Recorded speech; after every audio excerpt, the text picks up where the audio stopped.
नमस्कार साथियों।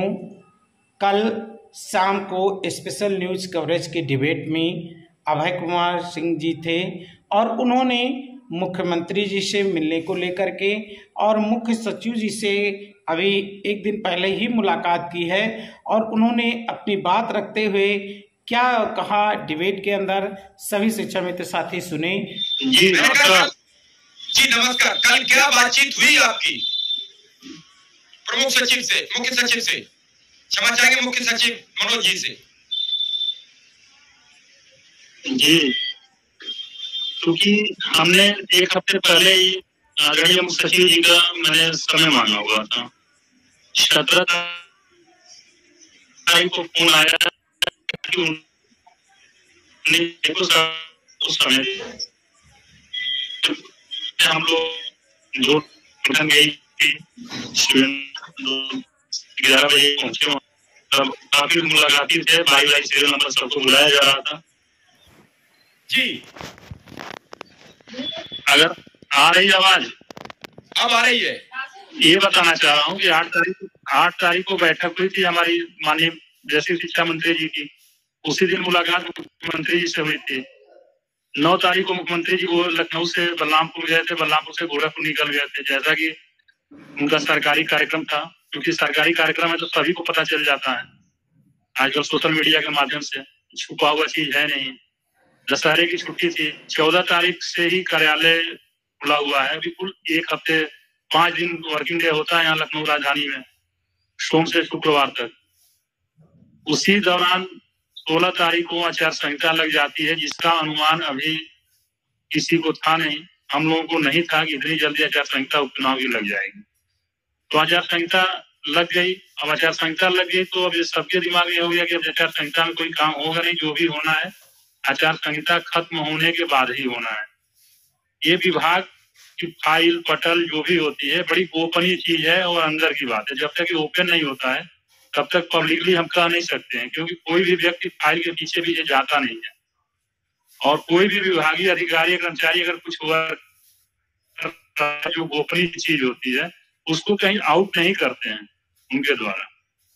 अनुमान कुछ भी लगाया जा सकता है। अनुमान तो लोकसभा चुनाव के पहले भी लगा कि मुख्यमंत्री जी के टेबल पर फाइल पहुंच गई थी, लेकिन वो फाइल कहीं दिखी नहीं।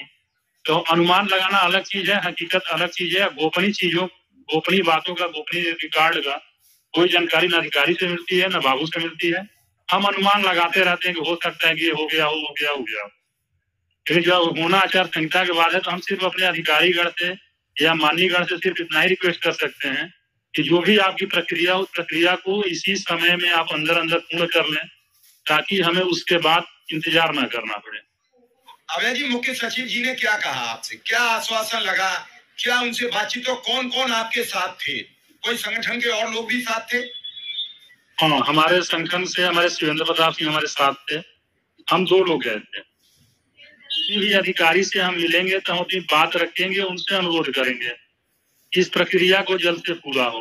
कार्रवाई गोपनीय होती है, कार्रवाई बताकर नहीं होती है कि आज डायरेक्टर साहब ने फाइल दस्तखत किया तो फिर ऊपर डीजी मैम के यहाँ गया, फिर प्रमुख सचिव के यहाँ गया, फिर मुख्य सचिव के यहाँ गया।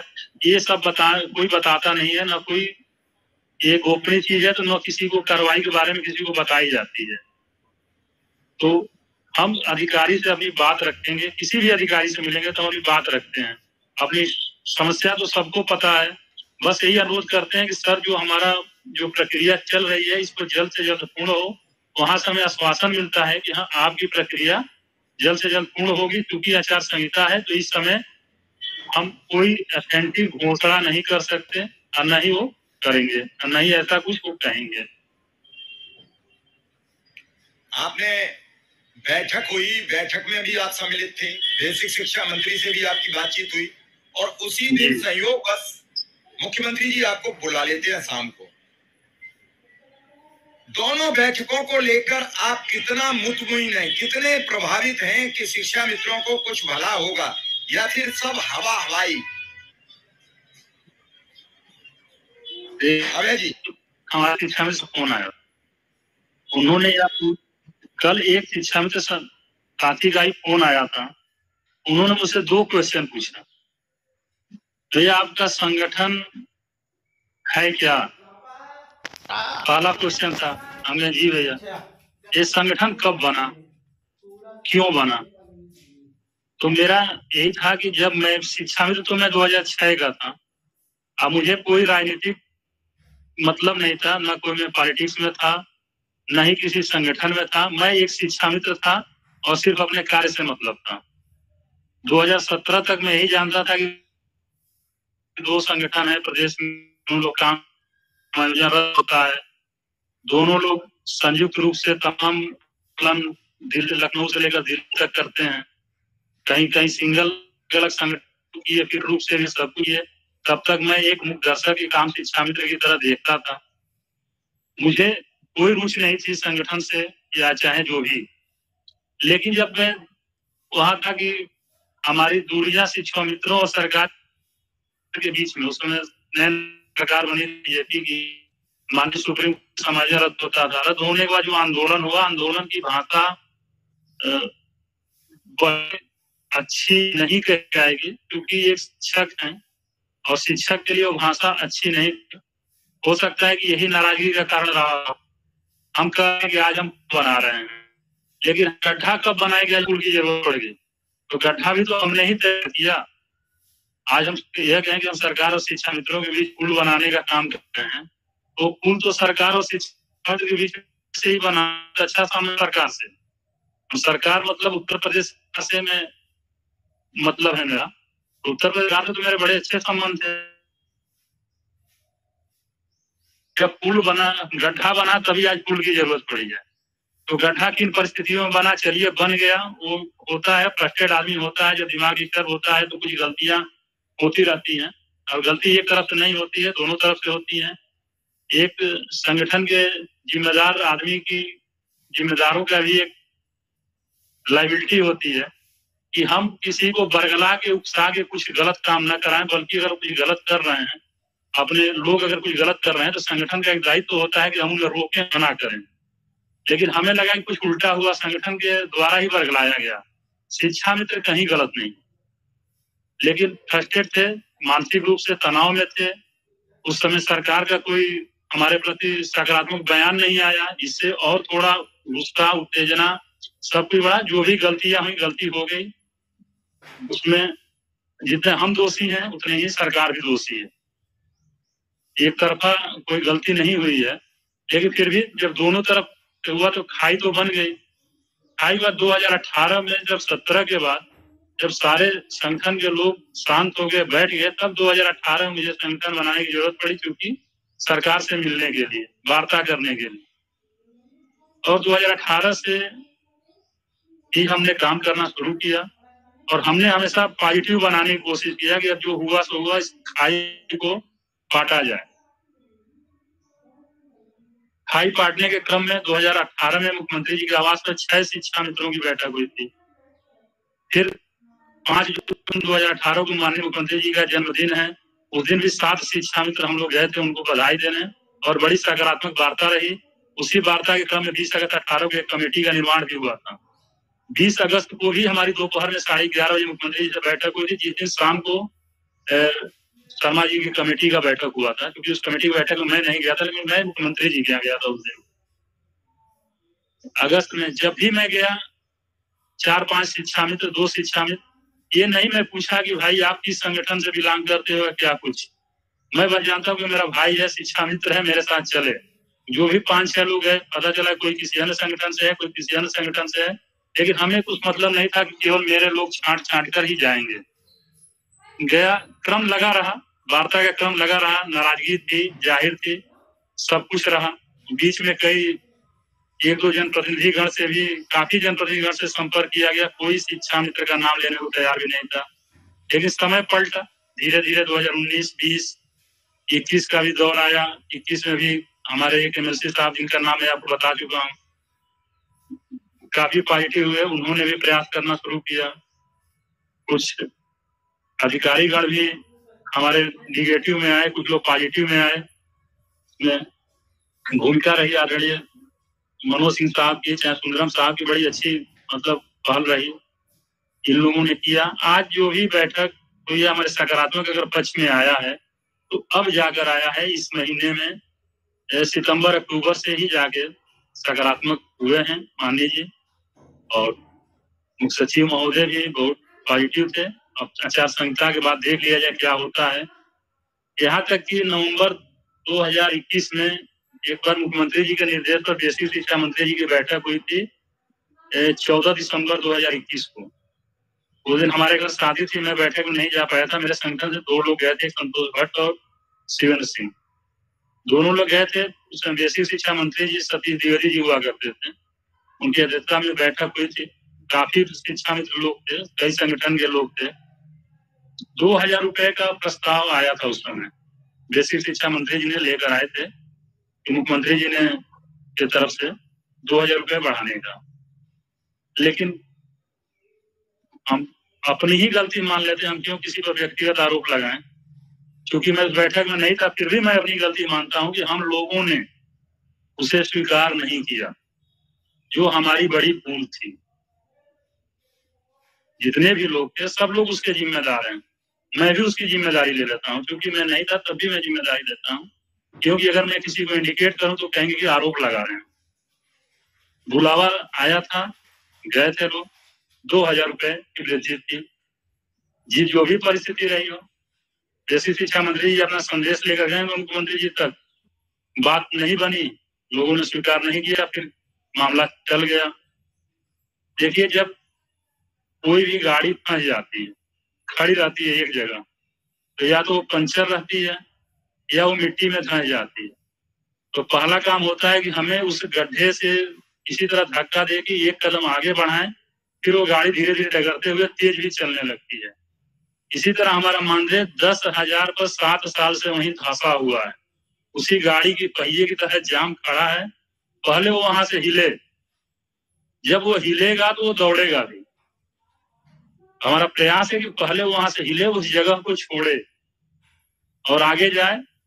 आशा है कि 2-3 साल में इधर जो भी चुनाव के बाद जो भी हमारी सरकार दे रही है उसे हम स्वीकार करेंगे और उसके बाद हम प्रयास करेंगे कि 2 से 3 साल में हमें बहुत अच्छा, अगर भगवान करें, अगर मुख्यमंत्री जी प्रसन्न हुए तो हम स्थायीकरण की भी मांग करेंगे और अस्थायी भी होंगे, ऐसा मुझे विश्वास है। अभय जी, आपने कहा कि 2 सवाल किए, एक सवाल तो बता दिया कि आपका संगठन, दूसरा सवाल क्या था? दूसरा सवाल वही था किस लिए बना, चूंकि सवाल में नहीं बताया, जवाब आपको दे दीजिए। अच्छा, मैं ये जानना चाहता हूँ कि आपके संगठन की अभी कहाँ तैयारी है, थोड़ा सा मुझे भी जानकारी चाहिए। केवल बहुत कम तैयारी हुई थी, 5-7 जनपदों में तैयारी हुई थी, क्योंकि संगठन विस्तार का उद्देश्य नहीं था। मुझे न कोई राजनीति करनी थी ना कुछ, मेरा ये था कि मेरे संगठन का पैड के माध्यम से थोड़ा अधिकारी से और मान्यगढ़ से मिलना थोड़ा अच्छा लगता है, इस उद्देश्य से बना था। केवल उनसे मिलकर समस्या को समाधान करने के लिए। मेरा ऐसा कोई उद्देश्य नहीं था कि मैं लाखों लोगों को लखनऊ बुलाऊं और ये करूं, कभी संगठन कहलाऊंगा नहीं तो संगठन नहीं कहलाऊंगा, ऐसा कोई उद्देश्य नहीं था। मेरा काम था कि जो काम बिगड़ा हुआ बने। क्योंकि देखिए, इसमें योगी जी ने एक बार अपने स्टेटमेंट में भी कहे थे कि धरना से मैं डरने वाला नहीं हूँ, कोई अगर हमसे बात करके नहीं अपने मामले को हल कराएगा तो धरने से दबा नहीं पाएगा मुझे। ये बात मुख्यमंत्री जी का कई संगठनों के प्रति बार-बार स्टेटमेंट आता रहा है। तो जब इस तरह की स्थिति नहीं थी और वार्ता से ही सॉल्व होना था, अंत में वार्ता से ही मामले का हल भी होगा। चाहे जो भी हमारे जनप्रतिनिधि लगे वो वार्ता से ही तो हल किए। आज जो भी सकारात्मकता आई हो वार्ता से ही हल हुआ है। तो इसमें संगठन विस्तार का कोई मतलब नहीं था, अभी कोई जरूरत नहीं थी। मुख्य जरूरत थी कि सरकार से हमारा सामंजस्य बने, जो बन गया, जो उद्देश्य था वो पूरा हो रहा है धीरे धीरे। जी अबे आप कह रहे हैं कि अब संगठनों और शिक्षा मित्रों के बीच का रास्ता बनता जा रहा है। बातचीत में आप बेसिक शिक्षा मंत्री के में भी थे, बातचीत से बड़ी बातें निकली। कुछ लोगों ने मानदेय बता दिया, कुछ लोगों ने नियमितीकरण की ऐलान कर दिया, कुछ लोगों ने कह दिया ये हो जाएगा। बहरहाल अभी तक कोई ऐलान नहीं हो पाया है। उम्मीद है कि आचार संहिता हटेगी तो कुछ खबरी मिलेगी। रही बाकी बातें आज आप भी कल से लखनऊ में, तो लखनऊ में रहकर अभी 2 दिन क्या किया आपने? मुख्य सचिव जी से मिले और क्या बातचीत हुई? क्या इस पर बात हुई? क्या इस बाबत कोई बात हुई कि दिवाली पर मानदेय भिजवाया जाए, सबका त्योहार हो जाए? क्या इस बाबत बात की आपने निदेशालय में? देखिए, बेसिक शिक्षा मंत्री जी के यहाँ जो बैठक हुई थी, वहां कोई घोषणा नहीं हुई थी। वहां मुख्य रूप से हमने अपनी समस्याओं को रखा था, और मांगने के लिए तो हम लोग अच्छा ही मांगते हैं जो भी है। मेन चीज ये मांगा गया कि आर्थिक रूप से पहले मजबूत कर दिया जाए, जो जरूरी चीज है। प्रतिवर्ष वार्षिक उसमें वृद्धि हो, ताकि बार बार हमें आना न पड़े। एक नियमावली बन जाए, जिससे किसी को भी ये लगे कि चलिए हम विभाग में है तो हमारी एक नियमावली है, एक नियम के तहत हम कार्य कर रहे हैं, हमारी क्या लायबिलिटी है, क्या हमारी जिम्मेदारियां हैं, क्या अधिकार हैं, इससे पता चलता है। जब नियमावली रहेगी तभी आपको अधिकार भी मिलेंगे, तभी आपको दायित्व भी मिलेंगे, तभी आपको पता भी चलेगा कि आपका भी कुछ पद है, कुछ प्रतिष्ठा है, क्या है, आप विभाग में है नहीं है। इसीलिए नियमावली बहुत जरूरी होती है। तो एक नियमावली की बात हुई थी, या कुछ और समस्याएं थी? मूल विद्यालय, महिला शिक्षा मित्र जो दूसरे जनपद जाना चाहती हैं उनके लिए थी, मेडिकल की सुविधा, सीएल बढ़ाने की बात, यही सब मतलब सारे बिंदुवार सब उन्होंने समस्याओं को नोट किया था, ना कि किसी समस्या की उन्होंने साल वगैरह के उसकी घोषणा की थी। उन्होंने बिंदुवार नोट किया था कि इतनी समस्याएं शिक्षा मित्रों की है, जिस पर उनको वर्क करना है, वो अपना काम करेंगे। अब उस पर बिंदुवार क्या क्या करते हैं, किस बिंदु के बारे में क्या क्या वो प्रपोजल तैयार करते हैं, वो प्रपोजल जब आउट होगा तभी किसी को जानकारी होगी। उसके पहले हम केवल उनसे रिक्वेस्ट कर सकते हैं कि सारे बिंदुओं पर आप हमारे लिए बेहतर से बेहतर करें। हम सिर्फ रिक्वेस्ट ही कर सकते हैं इस समय जो वर्तमान परिवेश है। सचिव महोदय से दीपावली के लिए मानदेय पर थोड़ा बात करना, बात तो नहीं हुई हमारी, क्योंकि वो उस लेवल पर जाके मानदेय के लिए बात करना थोड़ा नहीं, निदेशालय की बात कर रहा हूँ। मुख्य सचिव से वेतन की निदेशालय में, क्योंकि सैटरडे संडे था, 2 दिन निदेशालय बंद था, और कल मैं बात करूंगा इस पर। अच्छा, हाँ, कल लखनऊ में रहेंगे और कल हम इस पर बात करेंगे और मजबूती से बात रखेंगे। हम कोशिश करेंगे कि दीपावली के पहले बढ़ाकर तो नहीं दे रहे हैं, कम से कम जो पुराना मिलता है वही तो मिल जाए। माननीय बेसिक शिक्षा मंत्री की बैठक की सारी बातें बताई। मुख्यमंत्री जी ने कहा, मुख्यमंत्री जी ने, बेसिक शिक्षा मंत्री जी भी कहे थे कि ये बैठक मुख्यमंत्री जी के निर्देश पर हुई। मुख्यमंत्री जी ने इस बात को कहे कि हाँ, मैंने निर्देश दिया था बैठक करने के लिए सभी संगठनों से। आप लोगों ने वार्ता तो आप लोगों की हो गई होगी, सब आप लोगों ने बिंदुवार नोट ही करा दिया, उन्होंने बता दिया सब कि हमने जो भी हम लोग की समस्याएं थी, जो भी थी, हम सभी लोगों ने उनको नोट कराया है। सारे अधिकारीगण वहाँ बैठे हुए जितने लोग थे, माननीय मंत्री जी खुद डायरी पेन लेकर नोट कर रहे थे। तो उन्होंने कहा कि ठीक है, और जब अब विभाग अपना सारे बिंदुवार उन्होंने अपना प्रस्ताव बनाएंगे जिस पर वो क्या कर सकते हैं, क्या नहीं कर सकते हैं, वो फिर मेरे ही पास आएगा तो हम उसको समाधान करेंगे उसका। ये बात उन्होंने कही थी। फिर हमने कार्यक्रम की भी बात मांगी थी, महाराज जी एक कार्यक्रम बेहतर हो जाए, हमारे शिक्षा मित्र चाहते हैं कि आप हमारे मंच पर आए, एक कार्यक्रम हो, और विभाग किस हिसाब से बजट लेकर आएगा, क्या प्रस्ताव लेकर आएंगे मैं नहीं जानता हूँ, लेकिन अगर आप उचित समझे तो उसमें हम चाहेंगे कि आपके तरफ से कुछ वृद्धि अलग से हो। जो विभाग दे रहा है, विभाग जो प्रस्ताव लेकर आ रहे हैं उससे अलग से कुछ वृद्धि हो, ये अनुरोध था मेरा। करेंगे नहीं करेंगे, क्या करेंगे तो उनका अपना डिसीजन है, अंतिम डिसीजन तो उनको लेना है। कहने को तो कोई कह देगा कि पता नहीं क्या करने गए थे, बात किए कि नहीं किए, आप यहाँ आके झूठ बोल रहे हैं या सही बोल रहे हैं। अंदर तो कोई सुनने गया नहीं, वहाँ 2 ही लोग थे, एक मुख्यमंत्री जी थे और एक मैं था। कोई यह कहे कि वहाँ गए होंगे तो निजी काम से गए होंगे, इसलिए गए होंगे, तब इसको गवाह एक लेके जाना पड़ेगा अगली बार से। या तो विश्वास लोग करें या हम गवाह लेकर जाएं। ऐसी बात क्यों बात आप हमसे कर रहे हो? हमने गवाह सुनने में आया था कि कुछ लोगों ने पोस्ट डाली थी शिक्षा में ग्रुपों में कि अपने निजी काम से गए हैं, आगे हो सकता है बाहर लोगों को गुमराह करें। तो जिसे विश्वास करना है विश्वास करे, न करे। जिसे बहुत विश्वास न हो जाके मुख्यमंत्री से पूछ ले। तो निजी काम हमें भी बता दो। आप समझ सकते हैं सर कि